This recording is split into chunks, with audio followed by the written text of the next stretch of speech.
Gel Cosmic Radio. Welcome back, denizens of the deep void. To Cosmic Radio, I'm Jara 19, currently transmitting from a salvaged listening post on the shattered moon of Viridian 7, scanning for whispers in the temporal eddies. Tonight, we're venturing into a different kind of darkness, not the emptiness of space, but the insidious corruption of time itself. Our subject tonight is a phenomenon known only in hushed tones and classified archives. The Chrono-Parasite of Xylos. For those unfamiliar with the darker corners of stellar cartography, Xylos was once a jewel of vibrant, verdant world famed for its hyperdense forests and the unique temporal crystals that grew within its subterranean caverns. These crystals could, theoretically, manipulate localized time fields, a technology that promised everything from instantaneous travel to extended lifespans. Naturally, every major galactic corporation wanted a piece of Xylos. Then, Xylos vanished. Not physically vanished, mind you, but it vanished from the present.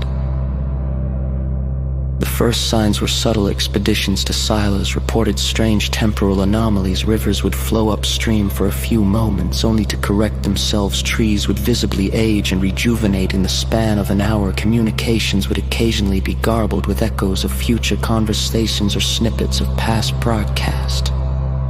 Scientists initially dismissed it as localized crystal interference until the Xylos incident.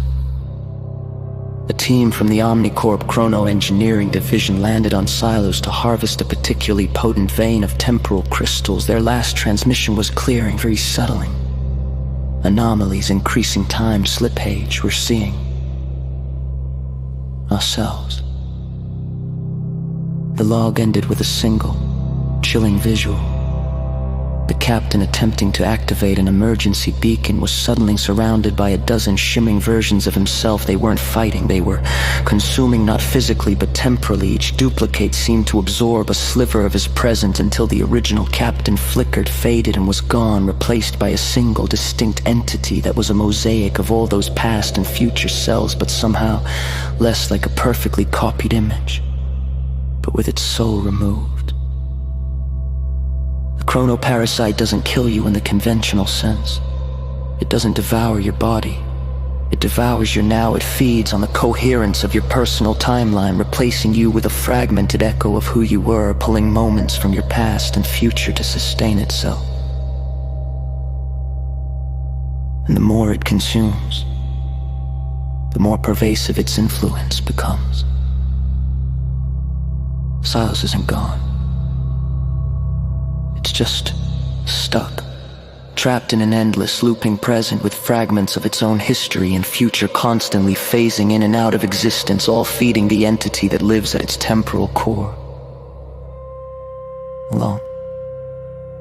Long drawn-out thump-thump, slowly fading with the background hum, leaving a sense of lingering disorientation. And that, listeners, is the horrifying truth of the Chrono-Parasite of Xylos. Remember, time is not just a river, it's a fragile ecosystem. Be careful what you wish for when messing with the fabric of existence. If this temporal terror tickled your synapses, don't forget where to click.